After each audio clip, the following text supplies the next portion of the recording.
সনবিলের কাছাকাছি একটি গ্রাম, ইটাবিল। এই গ্রামের এক ভয়ঙ্কর গল্প শোনাতে চলেছি আজ আমরা। আমাদের বড় বয়স্করা একটা কথা বলে গেছেন, নিজেদের কাজ নিজেরাই করতে হয়, এতে যতই মেহনত বা কষ্ট হোক না কেন। এই কথার পিছনে যে এত বড় কারণ লুকিয়ে রয়েছে তা কি আপনারা জানতেন? তাহলে শুনতে থাকুন আমাদের আজকের গল্প, জাল। গল্পটি লিখনে আছেন শুভা, গল্প পাঠে সুব্রত, সহযোগিতা এবং এডিটিংয়ে রয়েছি আমি পঙ্কজ। তাহলে শোনা যাক আমাদের আজকের গল্প, জাল।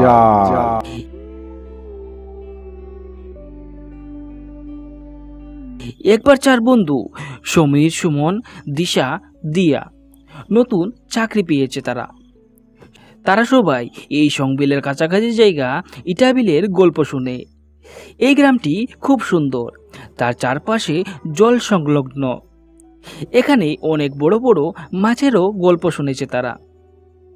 এইসব গল্প শুনে তারা চার বন্ধু উৎসাহী হয় এবং সেই গ্রামে কয়েকটা দিন কাটানোর ইচ্ছে প্রকাশ করে।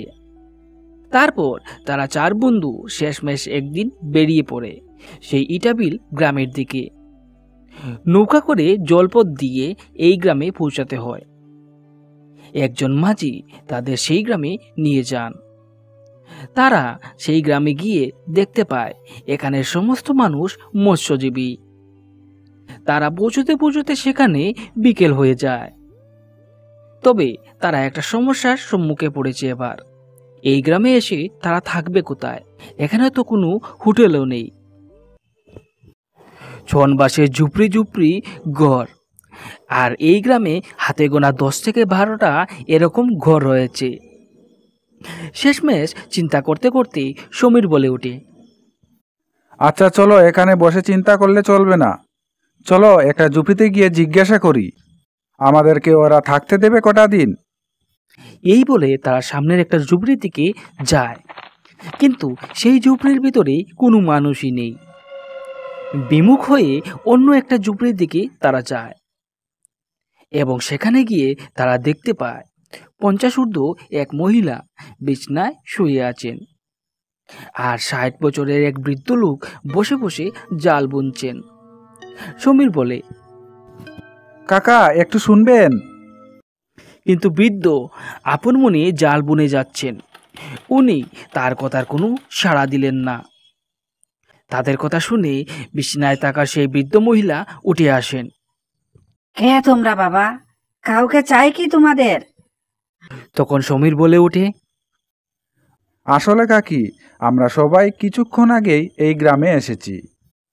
আপনাদের গ্রামটা দেখতে অনেক সুন্দর, তাই আমরা 4 বন্ধু মিলে এই গ্রামটা ঘুরে দেখতে এসেছি। কিন্তু এখনো আমাদের কোনো থাকার ব্যবস্থা হয়নি। এই নিয়ে একটু দুশ্চিন্তায় আছি। আমাদের কি 2টা দিন থাকতে দেওয়া যাবে? তখন বৃদ্ধ মহিলা হেসে বলেন, আমাদের গ্রামে থাকতে পারো, কোনো অসুবিধা হবে না। তোমরা সবাই আজ থেকে আমাদের ঘরেই থাকবে। কিন্তু বাবা, তোমাদের আমি রান্না করে খাওয়াতে পারবো না। আমারও বয়স হয়েছে, এই বয়সে রান্না করে খাওয়ানো আমার পক্ষে সম্ভব নয়।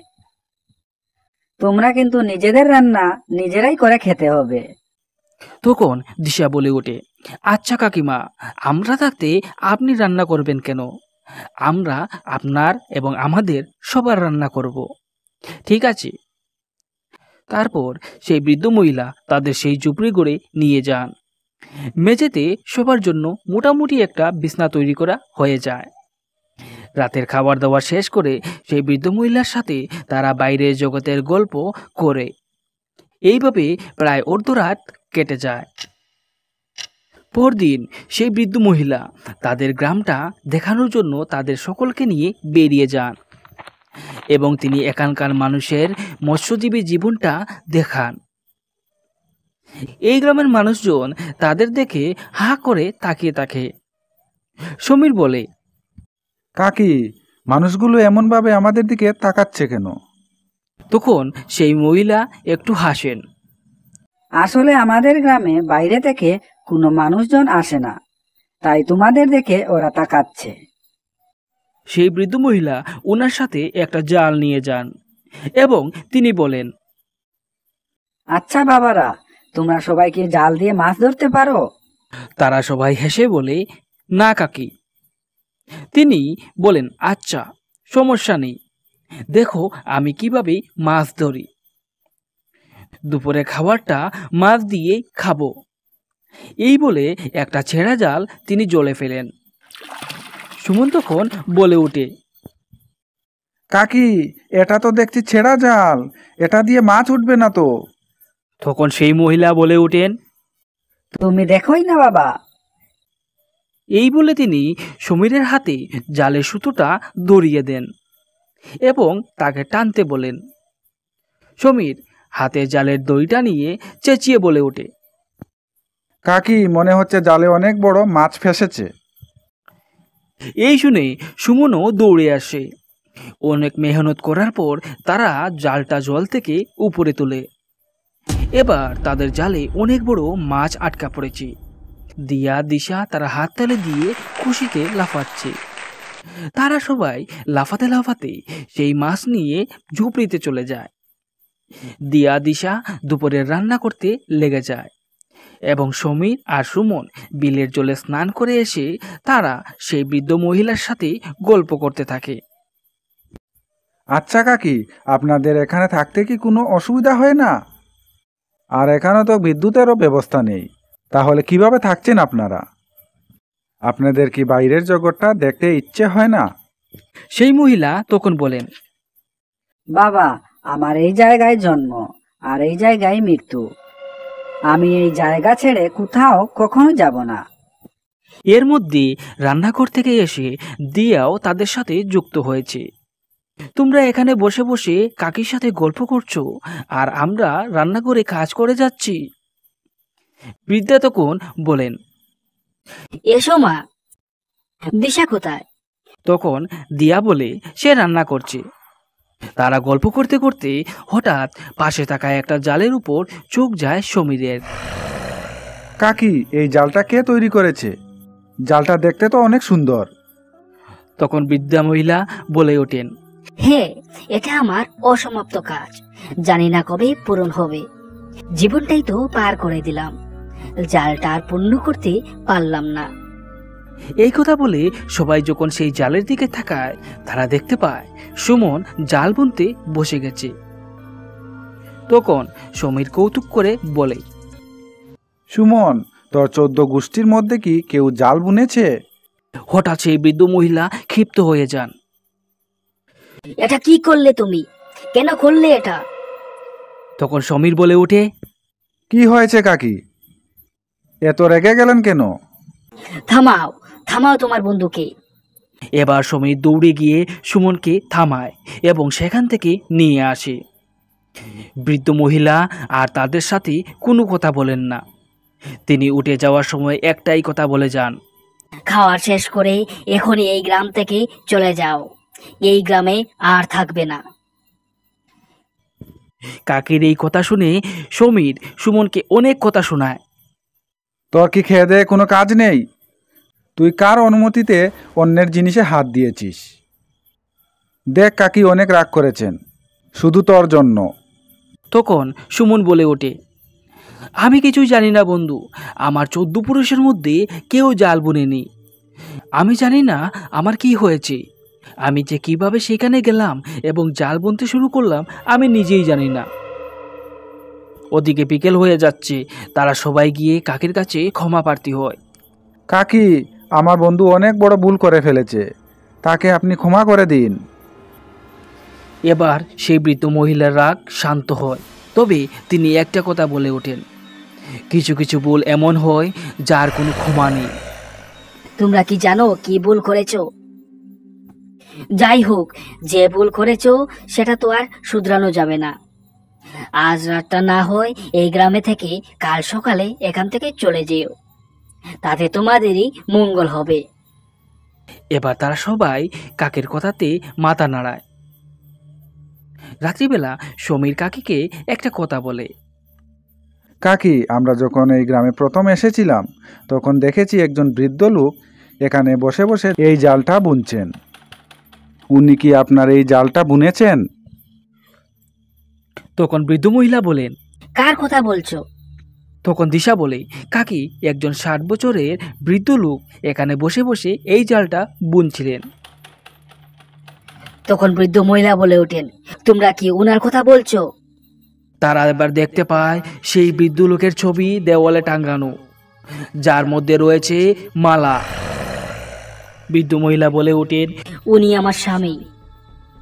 আমার এই অর্ধ কাজ করা জালটা আমার স্বামী পূর্ণ করতে গিয়েছিলেন এবং এই জালটা বুনতে বুনতেই তার মৃত্যু হয়ে যায়। তারা বৃদ্ধ মহিলার কথা শুনে একদম অবাক হয়ে যান। কি বলছো কাকি? তোমার কথা তো কিছুই বুঝতে পারছি না। তখন সেই বৃদ্ধ মহিলা বলে ওঠেন, জাল হচ্ছে শয়তানের প্রিয় জিনিস। এটা খুব সাবধানে তৈরি করতে হয়। যে জাল বানানোর কাজ শুরু করে তাকেই সেই কাজটা সম্পূর্ণ করতে হয়। এই জালটা আমি শুরু করেছিলাম। এর অর্ধেক কাজ করার পরই আমি অসুস্থ হয়ে পড়ি। তবে এই জালটার প্রতি আমার আসক্তিটা এতটাই বেশি ছিল যেন এই জালটা সম্পূর্ণ না করতে পারলে আমি মৃত্যুবরণ করব। এই জালটা নিয়ে আমার ব্যস্ততা দেখে আমার স্বামী এই জালটা সম্পূর্ণ করার সিদ্ধান্ত নেন। উনি জানতেন এই জালটা উনি কাজ শুরু করলে ওনার মৃত্যু অনিবার্য। উনি সবকিছু জেনে জালটা বানানোর কাজে লেগে যান। তবে এর আগে উনি একটা আমার জন্য চিঠি লিখে যান। আমি এই জালটা তৈরি করছি শুধু তোমার জন্য। আমি জানি এই জালটা তৈরি করার পরই আমি মৃত্যুবরণ করব, তাতে আমার কোনো দুঃখ নেই। বৃদ্ধ মহিলার এই কথা শুনে তারা চমকে যায়। তারা এবার বুঝতে পারে তারা এবার ভয়ঙ্কর একটা বিপদে পড়তে চলেছে। কাকি, আমাদের অতি তাড়াতাড়ি এই জায়গা থেকে বেরিয়ে যাওয়া উচিত, কারণ আমার বন্ধু সুমন এই জালটা বুনেছিল। যদি এই জালের শয়তানটা তাকেও ধরে ফেলে। তখন সেই বৃদ্ধ মহিলা সমীরের কথা শুনে হাসতে শুরু করলেন। তোমরা অনেক দেরি করে ফেলেছো। ওই দেখো তোমার বন্ধু সুমন, যার মুন্ডুটা এই শয়তান চিবিয়ে চিবিয়ে খাচ্ছে। এবার তারা সবাই মাথা ঘুরায় এবং তারা দেখতে পায় সুমন আবারও জাল বুনতে বসে গেছে। কখন যে তাদের পাশে থেকে উঠে সে চলে গেছে তারা কিছুই বুঝতে পারেনি।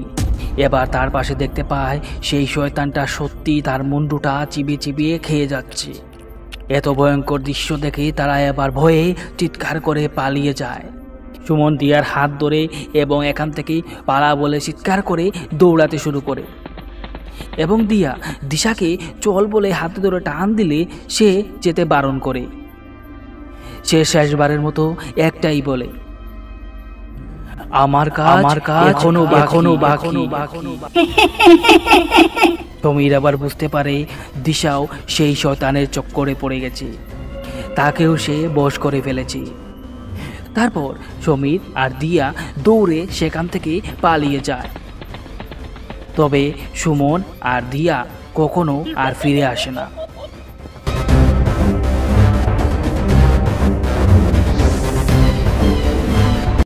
আপনারা এতক্ষণ শুনছিলেন আমাদের আজকের গল্প জাল। গল্পটা যদি ভালো লেগে থাকে তাহলে লাইক, কমেন্ট এবং সাবস্ক্রাইব করতে ভুলবেন না। সবাই ভালো থাকবেন, সুস্থ থাকবেন। শুভরাত্রি।